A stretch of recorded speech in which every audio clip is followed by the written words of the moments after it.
So I want to talk about how to train your team to make decisions like you do, how to incept your brain into theirs. That's one of the biggest struggles. I mean, if you could bottle that up and sell it, you'd be a billionaire. Oh, yeah. It's a difficult thing to do, to delegate that and make sure they do it the right way. And the right way is the way you want it done. Mm-hmm. Yeah. Just so happens to be that way. So how did you begin to train your team to make decisions like you do?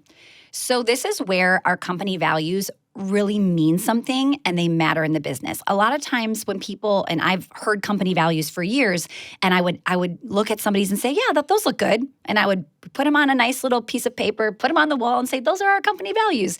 And now our company values actually mean something. They are really important to us, and it's the way that I would like the business to be run. And I make sure that it's not just my value, but I find people who have the same values when they come into the business. So when we're looking at those values and we're hiring, we're looking at what are they displaying? Are they displaying integrity, or do they show up late to the interview, right? And not take maybe ownership or accountability for what just happened. So we're looking at those values to say, okay, well, if we are in alignment with our values, they're going to make decisions very similar to you in that regard right there. That's I think the biggest step is knowing them and having them actually mean something.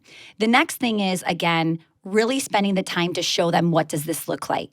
So if, a lot of times things are on the computer, it's so easy to record a system, record it on Loom, record it on Zoom, have something there where they can go back and watch you do it. Right? And have that start to be something where they can say, wait, I'm stuck. Okay, I'm just going to go watch that video, rewind, and do it. Now, sometimes it's not on the computer. Okay, great. Well, have them be with you in that physical location and watch what you're doing and have them write out the notes in the system. We've got to get it out of your head and onto paper. Now, they're not going to keep that paper or have that video nonstop, but it starts to become a reference for here is how we do things. And if you have questions, go reference that piece of paper or go reference that video on this specific system. And over time, that can kind of become muscle memory. Yes. And one of the hardest things is the idea of kind of critically thinking the same way that you would. Yeah. Because sometimes there is a process that you can put into place, say, this is how to do the spreadsheet. Yes. But sometimes you're at a kind of a crossroads and you need to make a decision and filter it through a certain framework. Yeah. Is there a way that you've kind of transferred, here's how to think critically about the situation, here's what to do if and when this happens? Yes. So this was another one of those points of my sister, who's the general manager, came to me and said, you're getting mad at me when I make a decision without you, but yet you don't want me to interrupt you because we have an evening business and a weekend business, but you don't want me to interrupt you at 5 p.m. So how can I run and lead the business if you're always going to be upset? And we came up with this system about systems. And we said, okay, if there is no system on this and you have to come up with it from scratch, yes, you're right. I don't want to be interrupted in the evenings or on the weekends unless it's an emergency. I am giving you full authority to make whatever decision you want. Then the next day, when we meet, we're going to talk about the non-system and what you did. I will not judge it. I will thank you for handling it, right? And then we'll say, okay, what is the future system for this? Did we like the way you did it? Was there anything about it we could change? Because sometimes even she'll say, well, this is what I did in the moment, but now looking back, I probably would have done it this way. And we'll craft that system together. You're not going to have a system for everything. So again, you've got to be able to trust certain people on your team to say, okay, make this decision without me. Now, every level or layer of our team has different authority on what they're able to do.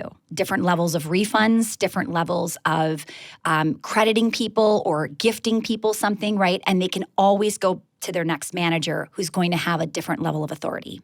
That makes sense. Yeah. That's interesting. And there's a level of self-awareness and composure and patience that you need to have as a leader when you go, hey, do what you think is best, and we'll talk about it the next day, and I'm not going to judge it. I'm not going to tell you how bad of a job you did. I'm just going to go, here's the system that we should put in place based on that. Yeah, and working with my sister, and I know lots of your listeners family work with business. Family, it's very easy to be like, what were you thinking? I would never have done it this way, right? You resort back to 16-year-old fighting with the sister. And that for her was really frustrating, and I'm so grateful she was able to say to my face, this is really bugging me, the way that you treat me after I've done something where I think I'm doing the best thing I can with your best interest, but it wasn't the perfect way that you want. Like, again, the perfect way, my way, right?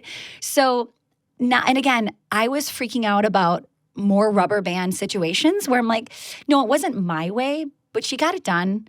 And she did it in a way that gave a great customer experience. And it's okay. So the result was there. Yes. The process may have looked different than you would have done it. But at the end of the day, the customer was served and all is well. Absolutely. And you need to just let go and go, okay. Yeah. Yeah, that's strong.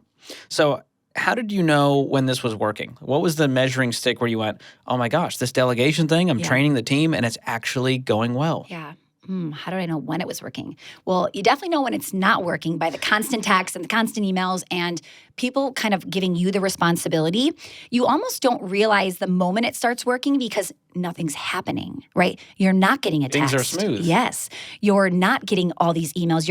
It's all of a sudden one day you look back and go, oh, they're like doing things without me. And it is working and people are happy and we're still getting great reviews and, nice compliments and all of that. So I think it definitely takes some time to all of a sudden notice because you're not as aware of what's not going on, through those notifications and text messages.